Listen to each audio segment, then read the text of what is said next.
Oh my God. I'm laughing because this is so uncomfortable and tragic. He doesn't even remember if he watched the debate. Okay. Unless he's trying to make a joke there where it's like, of course I didn't watch it because I was so terrible. But it doesn't appear he's trying to crack a joke. It just appears like he doesn't remember if he actually watched the debate back. Did you ever watch the debate afterwards? I don't think I did, no. Well, what I want to get at is, what were you experiencing as you were going through the debate? Did you know how badly it was going? Yeah, look,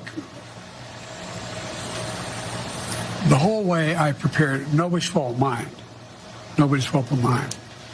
I prepared what I usually would do, sitting down, as I did come back with foreign leaders or the National Security Council, for explicit detail.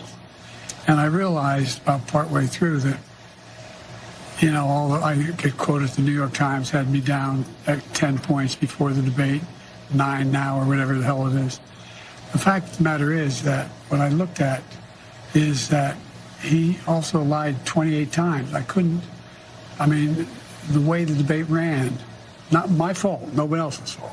No one else's fault. But it seemed like you were having trouble from the first question in, even before he spoke. Well, I just had a bad night. All right. That was largely incoherent.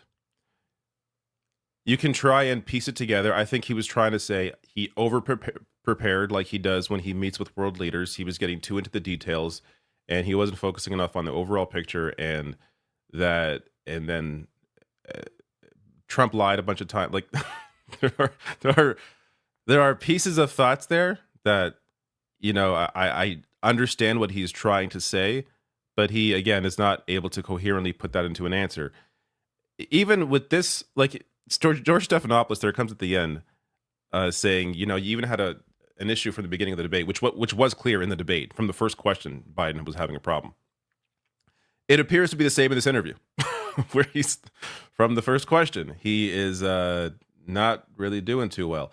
Now, it's important to remind people what Joe Biden was in 2020. Because back in 2020, there were also fears that he's not as quick as he used to be. Yet, which is true compared to who Biden was, say, in 2012 or 2008. But watch him here. So compare what you just saw to this interview from 2020. Nobody making less than $400,000 will pay a penny more in tax under my proposal. That's a promise. That's a guarantee, a promise. I give you my word as a Biden. That's an absolute guarantee. And you think it's a good idea to raise taxes when the economy's in dire straits? Depending who you're raising them on. Look, if you're raising somebody who's making $1 billion a year, it's not a problem if they pay 39.6%, which everybody should pay, raise another $90 billion. Nobody. I almost forgot how much better he was 4 years ago. This is very clear what he's arguing here. Well spoken. He is not this man anymore. At some point you get to a certain age. The age is different for everybody, but you get to a certain age where things begin to rapidly decline. Biden is clearly now at that age. We see him now. Imagine him next year, the year after, the year after, the year after. Imagine the next 4 years. Even if he somehow manages to stay in the race and win the race, there is no way he can continue to actually be in this position. This has to be the worst response, even apart from how, incoherent he can be. This is just the worst answer to give to this question. And if you stay in and Trump is elected and everything you're warning about comes to pass, how will you feel in January? I feel as long as I gave it my all and I did the goodest job as I know I can do. Okay, before I even get to the overall answer here, did the goodest job that I believe I could do. Okay, but that isn't even the biggest problem with this answer. Let's go back. How will you feel in January? I feel as long as I gave it my all and I did the goodest job as I know I can do. That's what this is about. Look, George. Is that what this is about? running for the most powerful position in the world against somebody who you correctly identify as a threat. What matters is if I gave it my all. Like it's, baseball with a bunch of friends on a Saturday. That how can you this goes to this isn't even just a Joe Biden issue. This is an issue with a lot of politicians, especially politicians on a national level, where it is all about their egos. You are a public servant. For your mind to go immediately to, well, myself, as long as I tried, then it's all good, as opposed to what's going to happen to not just the country, but the rest of the world potentially if Trump gets back in. It's psychotic to think this way, to answer this question with this response. Think of it this way. You've heard me say this before. I think the United States and the world is at an inflection point where the things that happen in the next several years are going to determine what the next 6-7 decades look like.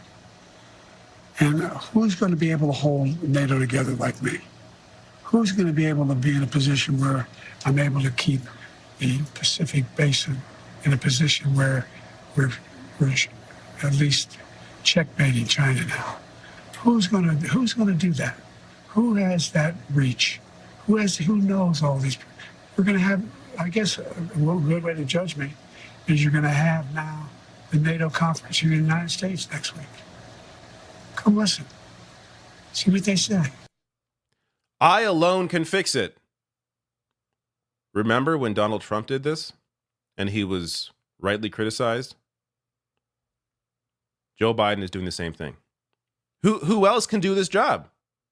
I know these people. I'm here. How about the guy you were the VP to, who was incredibly fresh in politics, and he became president, and he did the job? Most presidents that come in, guess what, weren't there before. And they learn. And there's a staff there that helps them, which, by the way, is, I have to assume, is the only way Biden is able to even to continue doing what he's doing at this point, is because he has a staff.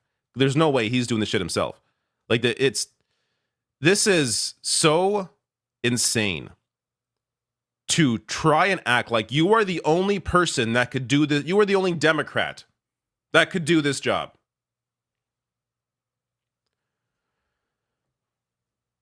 That has to be the worst answer. And a lot of people correctly, including people within the Democratic Party, were criticizing that, or Democratic strategist operatives were openly criticizing how stupid of an answer that was.